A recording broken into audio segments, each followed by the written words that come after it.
ನಮಗೂ ಮೂಲಭೂತ ಹಕ್ಕುಗಳು ಕೊಡಿ. ನೀವು ಮೂಲಭೂತ ಹಕ್ಕುಗಳು ನಮಗೆ ಕೊಟ್ಟಾಗ ನಾವ್ಯಾಕೆ ಹೋಗಿ ಪ್ರೊಟೆಸ್ಟ್ಗಳನ್ನ ಮಾಡಬೇಕು, ರ್ಯಾಲಿಗಳನ್ನ ಮಾಡಬೇಕು? ನಾವೇನು ಆಕಾಶದಿಂದ ಉದ್ರಿಲ್ಲ ಅಥವಾ ಕಂಪ್ಯೂಟರ್ ನಮ್ಮನ್ನೇನು ಡೌನ್ಲೋಡ್ ಮಾಡ್ಕೊಂಡು ಬಿಟ್ಟಿಲ್ಲ. ಸೊ ನೀವು ಹೇಗೆ ತಾಯಿ ಹೊಟ್ಟೆಯಿಂದ ಬಂದಿದ್ದೀರಾ ಅದೇ ರೀತಿ ನಾವು ಬಂದಿದ್ದೀವಿ. ಈ ಸಮಾಜದಲ್ಲಿ ಇದರಲ್ಲಿ ನಮಗೂ ಕೂಡ ಹಕ್ಕಿದೆ ಬದುಕೋದಕ್ಕೆ. ನಾವೇನು ಸತ್ತಾಗ ಒತ್ಕೊಂಡು ಹೋಗ್ತೀವ, ಎಲ್ಲ ಇಲ್ಲಿ ಬಿಟ್ಟು ಹೋಗ್ತೀವಿ. ಬಟ್ ಈ ಇದ್ದಂಥ ದಿನದಲ್ಲಿ ನಾವೇನಾದರೂ ಮಾಡಬೇಕು.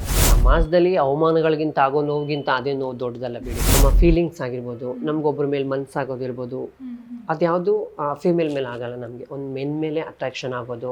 ನೀವು ತೃತೀಯ ಲಿಂಗಿ, ಹೌದು ನನ್ನಲ್ಲಿ ಭಾವನೆಗಳು ಚೇಂಜ್ ಆಗ್ತಿದೆ, ನಾನು ಹುಡುಗ ಅಲ್ಲ, ನಾನೊಂದು ಹೆಣ್ಣು ಅಂತ ಅನಿಸಿದ್ದು ಯಾವಾಗ? ನಿಮ್ಮ ಪರಿವರ್ತನೆ ನಿಮಗೆ ಅನುಭವ ಆಗಿದ್ದು ಯಾವಾಗ? ಸೊ ಆ್ಯಸ್ ಇಟ್ ಈಸ್ ನಮಗೊಂದು ಏಜ್ ಅಂತ ಬರುತ್ತೆ, ಒಂದು 7 ವರ್ಷ 8 ವರ್ಷ. ಸೊ ಆ ಒಂದು ಇದರಲ್ಲಿ ನಮ್ಮ ದೇಹದಲ್ಲಿ ಬದಲಾವಣೆಗಳಾಗೋದು. ಸೊ ನನ್ನಲ್ಲಿ ನಾನು ಒಂದು ಹೆಣ್ಣು ಅಂತ ಅಂದ್ಕೊಳ್ಳೋದು. ಅಂದರೆ ಅದು ಸೆಲ್ಫಲ್ಲಿ ಅನ್ಕೊಳ್ತಾ ಇರ್ತೀರಾ, ಅದು ಗೊತ್ತಿಲ್ಲದೆ ಬರ್ತಿರುತ್ತಾ? ಹೌದು, ಏಕೆಂದರೆ ನಮಗೊಂದು ಏಜ್ ಆಗ್ತಿದಂಗೆ ನಮ್ಮ ದೇಹದಲ್ಲಿ ಯಾವ ರೀತಿ ಬದಲಾವಣೆಗಳಾಗುತ್ತೆ ಅನ್ನೋದು ಗೊತ್ತಾಗ್ಬಿಡುತ್ತೆ. ಸೊ ನಮ್ಮ ಫೀಲಿಂಗ್ಸ್ ಆಗಿರ್ಬೋದು, ನಮ್ಗೊಬ್ಬರ ಮೇಲೆ ಮನಸ್ಸಾಗೋದಿರ್ಬೋದು, ಅದ್ಯಾವುದು ಫಿಮೇಲ್ ಮೇಲೆ ಆಗಲ್ಲ. ನಮಗೆ ಒಂದು ಮೆನ್ ಮೇಲೆ ಅಟ್ರಾಕ್ಷನ್ ಆಗೋದು. ಸೊ ಒಂದು ಹೆಣ್ಮಗು ನೋಡಿದ್ರೆ ನಾನು ಆ ಥರ ಇರಬೇಕು, ಆ ಥರ ಎಲ್ಲ ಹೇರ್ ಬೆಳೆಸ್ಬೇಕು, ಕಂಪ್ಲೀಟಾಗಿ ವಿಮೆನಾಗಿ ಬದಲಾಗಬೇಕು ಅನ್ನೋದು ಆ ಒಂದು ಏಜಲ್ಲಿ ನಮಗೆ ಬದಲಾಗ್ತಾ ಹೋಗುತ್ತೆ. ಸೊ ಅದನ್ನು ಗಮನಿಸ್ತಂತವ್ರು ಅಂಡರ್ಸ್ಟ್ಯಾಂಡಿಂಗ್ ಮಾಡ್ಕೊಳಕ್ಕೆ ಹೋಗಲ್ಲ. ಸೊ ಇವ್ರಿಗೇನೋ ದೇವ ಮೆಟ್ಕೊಂಡಿದೆ, ಸೊ ಇವ್ನಿಗೇನೋ ಆಗಿಬಿಟ್ಟಿದೆ ಅಂತೇಳಿ ಇವ್ರ ಹತ್ರ ಕರ್ಕೋಗೋದು, ಬೇವಿನ ಸೊಪ್ಪಲ್ಲಿ ಓಡಿಸೋದು, ಡಾಕ್ಟರ್ ಹತ್ರ ಸೈಕಿಯಾಟ್ರಿಸ್ಟ್ ಹತ್ರ ಕರ್ಕೋಗೋದು. ಸೊ ಇನ್ನೊಂದು ಮಾಡ್ತಾರೆ. ಸೊ ನಾವು ಬಂದಂಥ ಟೈಮಲ್ಲಿ ಯಾವುದೇ ರೀತಿಯಾದಂಥ ಕೌನ್ಸಿಲಿಂಗ್ ಆಗಲಿ ಇದಾಗಲಿ ಯಾವುದೂ ಇರಲಿಲ್ಲ. ನಾವು ಕಂಪ್ಲೀಟಾಗಿ ನಾವು ವಿಮೆನ್ ಆಗಿ ಬದಲಾಗಬೇಕು, ನಾವು ಕಂಪ್ಲೀಟ್ ಹೆಣ್ಣು ನೋಡ್ಕೊಂಡು ನಾವು ಸೊಸೈಟಿಗೆ ಬಂದವರು, ನಮ್ಮ ಕಮ್ಯುನಿಟಿಗೆ ಸೇರಿಕೊಂಡಿದ್ದು. ಸೊ ಅವರೂ ಕೂಡ ಅದನ್ನು ಅಬ್ಸರ್ವ್ ಮಾಡ್ತಾರೆ. ಸೊ ಬರೋ ನಮ್ಮ ಕಮ್ಯುನಿಟಿಯವರ ಇವರು ಇಲ್ವಾ, ಇವರೆಲ್ಲ ಆ ಭಾವನೆಗಳಿದೆಯಾ ಏನಿತ್ತು ಅಂತ ಅವರು ಕೂಡ ಅಬ್ಸರ್ವ್ ಮಾಡಿ ಮಾಡಿ ಇದು ಮಾಡ್ಕೊಳ್ತಾರೆ.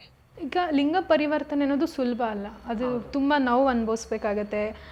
ಆ ಒಂದು ನೋವನ್ನ ನೀವು ಹೇಗೆ ಅನುಭವಿಸಿದ್ರಿ? ಹೇಗೆ ಲಿಂಗ ಪರಿವರ್ತನೆ ಅಂದರೆ ಎಲ್ಲಿ ಮಾಡ್ತಾರೆ ಲಿಂಗ ಪರಿವರ್ತನೆನ? ಸಮಾಜದಲ್ಲಿ ಅವಮಾನಗಳಿಗಿಂತ ಆಗೋ ನೋವಿಗಿಂತ ಅದೇ ನೋವು ದೊಡ್ಡದಲ್ಲ ಬಿಡಿ. ಏಕೆಂದರೆ ದಿನನಿತ್ಯ ನೋವು ಕೊಡೋದಕ್ಕಿಂತ ಒಂದು ಸತಿ ನೋವು ಅನುಭವಿಸ್ಬಿಟ್ಟು ಈಚೆ ಬಂದ್ಬಿಡೋದು ಒಳ್ಳೇದು. ಬಟ್ ಈ ದಿನನಿತ್ಯ ಆಗುತ್ತಲ್ಲ ಅವಮಾನ, ನೋವು, ಹಿಂಸೆ, ಇದನ್ನ ಸಹಿಸ್ಕೊಳಕ್ಕಾಗಲ್ಲ.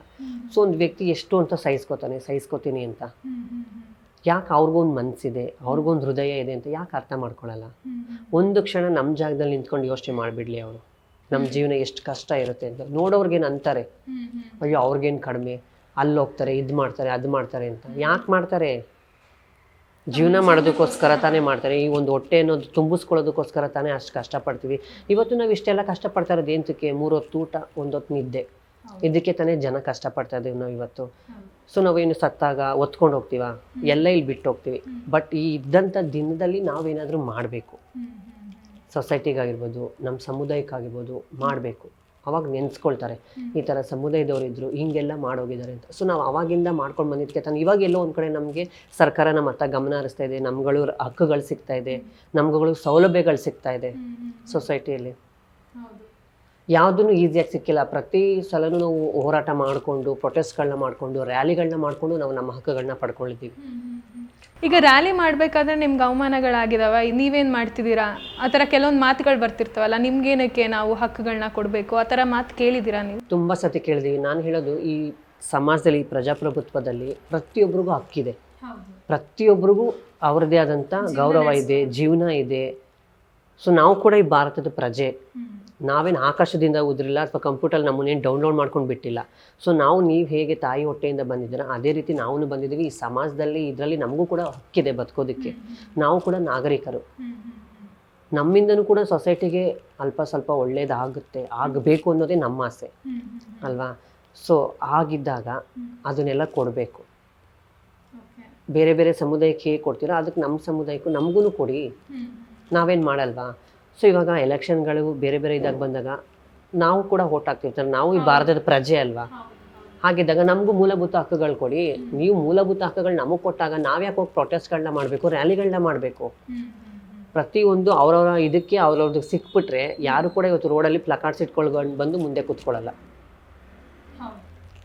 ಜೀವನ ಮಾಡೋದಕ್ಕೆ ಮನುಷ್ಯನ್ಗೆ ಏನು ಬೇಕು ಅದು ಕೊಟ್ಟರೆ ಇವತ್ತು ಯಾರು ಬಂದು ಫ್ರೀಡಮ್ ಪಾರ್ಕಲ್ಲಿ ಆಗಿರ್ಬೋದು, ಟೌನಲ್ಲಿ ಹತ್ರ ಬಂದು ರ್ಯಾಲಿಗಳು ಮಾಡಿ ಪ್ರೊಟೆಸ್ಟ್ಗಳು ಮಾಡೋಂಥ ಅವಶ್ಯಕತೆನೇ ಇರಲ್ಲ. ಹೌದು. ಆಮೇಲೆ ನೀವು ಇನ್ನೊಂದು ಲಿಕ್ಮಾ ಅವಾರ್ಡಲ್ಲೂ ಕೂಡ ನಿಮ್ಮ ಹೆಸರು ದಾಖಲಾಗಿದೆ. ಅದ್ರ ಬಗ್ಗೆ ವಿವರಣೆ ಕೊಡೋದಾದರೆ? ಸೊ ಅದ್ರ ಬಗ್ಗೆ ಏನಂತ ಅಂದರೆ, ನಾನು ರೇಡಿಯೋ ಸ್ಟೇಷನ್ಗೆ ಸೇರ್ಕೊಂಡ ನಂತರ ನಾನು ರೇಡಿಯೋ ಕಾರ್ಯಕ್ರಮಗಳನ್ನ ಶುರು ಮಾಡಿದೆ. ಸೊ ಅದಾದಮೇಲೆ ಎಲ್ಲರಿಗೂ ಪಬ್ಲಿಸಿಟಿ ಸಿಕ್ತು. ಅಂದರೆ ಟ್ರಾನ್ಸ್ಜೆಂಡರ್ಗಳಿಗೂ ಕೂಡ ಅವಕಾಶಗಳನ್ನೋದು ಕೊಟ್ಟರೆ ಸೊ ಅವರು ಕೂಡ ಈ ಸೊಸೈಟಿಯಲ್ಲಿ ಒಂದು ಗೌರವದಿಂದ ಬದುಕ್ತಾರೆ, ಅವ್ರಿಗೂ ಒಂದು ಸ್ಥಾನಮಾನ ಇದೆ ಅನ್ನೋದು ಸೊ ಎಲ್ಲರಿಗೂ ಗೊತ್ತಾಗಕ್ಕೆ ಶುರುವಾಯಿತು. ಸಾಕಷ್ಟು ಮೀಡಿಯಾಗಳಾಗಿರ್ಬೋದು, ಪ್ರಿಂಟ್ ಮೀಡಿಯಾ, ವಿಜುವಲ್ಸ್ ಮೀಡಿಯಾ ಸಾಕಷ್ಟು ಹೆಸರು ನಮ್ಮದು ಇಂಟರ್ವ್ಯೂಸ್ಗಳೆಲ್ಲ ತೊಗೊಳ್ತು. ಸೊ ಅದಾದಮೇಲೆ 2016 ಅನಿಸುತ್ತೆ, ನನಗೆ ಅದು ಗೊತ್ತಿರಲಿಲ್ಲ, ನಮ್ಮ ಡೈರೆಕ್ಟರ್ ಯಾರಿದ್ದಾರೆ ಅವ್ರು ಹೇಳಿದ್ದು ಈ ಥರ India first transgender radio Jackie Limca book of record ಆಗಿದೆ ಅಂತೇಳಿ. ಆವಾಗ ನನಗೆ ಗೊತ್ತು. ಆವಾಗ ಅದು ಏನು ಅಂತಲೂ ನನಗೆ ಗೊತ್ತಿರಲಿಲ್ಲ. ಸೊ ನನಗೇನು ಒಂದು ಅವಕಾಶ ಸಿಕ್ಕಿದೆ. ಸೊ ನಾನು ಅದನ್ನು ಯುಟಿಲೈಸ್ ಮಾಡಿಕೊಂಡು ಮುಂದೆ ಬೇರೆ ಸಮುದಾಯದೊಳಗೆ ಅವಕಾಶಗಳನ್ನ ಮಾಡಿಕೊಡ್ಬೇಕು ಅನ್ನೋ ಒಂದು ಥಾಟಲ್ಲಿ ಸೊ ಮಾಡಿದೆ. ಸೊ ಆವಾಗ ನನಗೆ ಗೊತ್ತಾಯಿತು ಈ ಥರ India first transgender radio Jackie ಆಗಿದ್ದಾರೆ ಅಂತ ಹೇಳಿದಾಯಿತು. ಸೊ ಅದಾದಮೇಲೆ ಸಾಕಷ್ಟು ಅವಾರ್ಡ್ಗಳು ಸಿಕ್ತು ನಾನು ಮಾಡಿದ ರೇಡಿಯೋ ಕಾರ್ಯಕ್ರಮಗಳಿಗೆ. ಸೊ ಅದಾದಮೇಲೆ ಸೊಸೈಟಿಯಲ್ಲೂ ಗುರುತಿಸೋಕ್ಕೆ ಸ್ಟಾರ್ಟ್ ಮಾಡಿದ್ರು. ಅದಾದಮೇಲೆ ಸೊಸೈಟಿಯಲ್ಲೂ ಎಲ್ಲೋ ಒಂದು ಕಡೆ ಅವಕಾಶಗಳು ಕೊಡೋಕ್ಕೆ ಶುರುವಾದರು. ಸೊ ಫಸ್ಟ್ ನಾನು ರೇಡಿಯೋದಲ್ಲಿ ಕೆಲಸ ಮಾಡ್ತಿದ್ದೆ. ಅದಾದಮೇಲೆ ಹೈಕೋರ್ಟಲ್ಲಿ ಒಬ್ಬರು ಕೆಲಸ ಮಾಡ್ತಾಯಿದ್ದಾರೆ. ಸೊ ವಿಧಾನಸೌಧದಲ್ಲಿ ಒಬ್ಬರು ಕೆಲಸ ಮಾಡ್ತಾಯಿದ್ದಾರೆ. ಪೊಲೀಸ್ ಅಧಿಕಾರಿ ಆಗಿದ್ದಾರೆ ನಮ್ಮ ಪಕ್ಕದ ಸ್ಟೇಟಲ್ಲಿ, ತಮಿಳ್ನಾಡಲ್ಲಿ.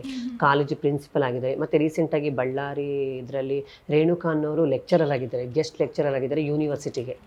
ಸೊ ಈ ಥರ ಅವಕಾಶಗಳು, ಬದಲಾವಣೆಗಳು ಶುರುವಾಗ್ತಾ ಹೋಯಿತು. ಸೊ ಯಾವ ಸಮಾಜ ನಮ್ಮನ್ನು ನೋಡಿ ಚೀತು ಅಂತ ಅಂತಿತ್ತು, ಇವತ್ತು ಅದೇ ಸಮಾಜ ನಮಗೆ ಗೌರವ ಕೊಡೋವರೆಗೂ ನಾವು ಬಂದಿದ್ದೀವಿ. ಸೊ ಇದೇ ಅಲ್ವಾ ಹೇಳೋದು ಬದಲಾವಣೆ ಅನ್ನೋದು. ಇದನ್ನೇ ತಾನೇ ಪ್ರತಿಯೊಬ್ಬರು ಬಯಸೋದು, ಇಷ್ಟಪಡೋದು. ನಾವು ಈ ಸೊಸೈಟಿಲಿ ಗೌರವದಿಂದ ಬದುಕಬೇಕು, ಲೈಫ್ ಲೀಡ್ ಮಾಡಬೇಕು ಅಂತ. ಆದರೆ ಈ ಸಮಾಜ ನಡೆಸ್ಕೊಳ್ಳೋ ರೀತಿ ಆಗಿರ್ಬೋದು, ಅವ್ರು ನೋಡೋ ದೃಷ್ಟಿಕೋನ ಆಗಿರ್ಬೋದು, ಸೊ ಈಗಲೂ ಎಲ್ಲೋ ಒಂದು ಕಡೆ ಹಂಗೆ ಇದೆ ಅಂತ ಅನಿಸುತ್ತೆ.